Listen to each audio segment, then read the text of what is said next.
What's up, YouTube, Ninjas Worldwide? It's your boy, DJ Axis Powers, the bodybuilding DJ. Boom! Boom! Quick ab shot for you. Anyway, this week we're going to talk about broke bodybuilders. This was a recent post on from Louis Marco on a recent video. He was speaking specifically about Raleigh Winkler and Joshua Lenartowicz from Australia. Raleigh's like number 5 in the world. Joshua's probably about top 10, and one of the best bodybuilders out of Australia.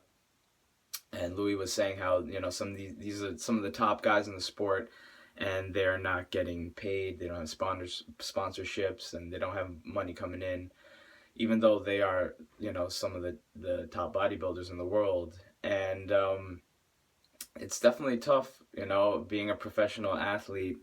Obviously, your skills are fleeting, and it's one of the few industries where you have such a short window of time to generate, a lot of the money that you might make, in your entire life as a professional athlete might just come in those few years that you're playing in the league, or you're playing for, performing for a company. I mean, if you compare it to the NFL or WWE, these are other examples of, companies that are really relying on athletes who put their bodies on the line for the company. And at this, because there's such short windows of time to actually perform as a professional athlete, these guys, unless they have other financial streams set up, are probably going to be in tough situations, once they retire. And there's many examples, of professional wrestlers, professional football players who,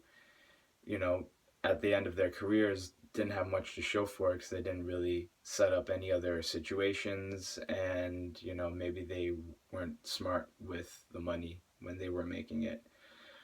And also, we also have to realize that, top professional bodybuilders, you're using a lot of performance enhancing drugs. I mean, steroids are illegal, and for the company to be paying for illegal stuff for their athletes, I'm sure that in itself becomes quite an issue. So as long as there's people out there who are willing to take your spot, then you're replaceable. And that's what's tough too, is being in such competitive realms. If you're not happy, you're not getting paid, well, someone else might take your spot.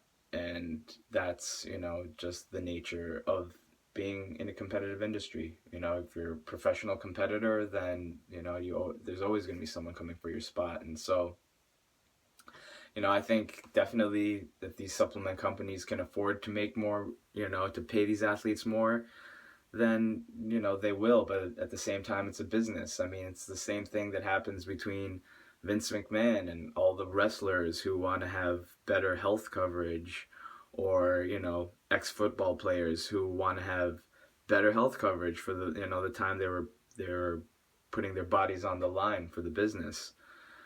So not all bodybuilders are broke, but I definitely think, I agree with Louis that these companies could be paying them more, but it's not their responsibility. As Dave Palumbo put up a video to kind of rebut the claims that were made in Louis' video about all these bodybuilders being broke, and the companies are responsible and they should be paying them more. At the same time, he's saying it's up to the athletes to really be go-getters in this day and age. There is plenty of money to be made. You just have to be very proactive. And he says that laziness is the problem with some of these top guys. Not that there's not money to be made, but they're not putting the effort into it. So I don't know. What do you guys think? Should pro bodybuilders be making more? Should football players make more? WWE wrestlers make more? I mean, these are all, sports where people are really pushing the limits of what their body can do. And, it's something that should be respected. And so, to each his own. So, hey, The reality is not all bodybuilders are broke. Look at Phil Heath. Look at Jay Cutler. That's what I'm saying. It's your boy, DJ Access Powers, telling you to train hard. I'll see you next week. Peace.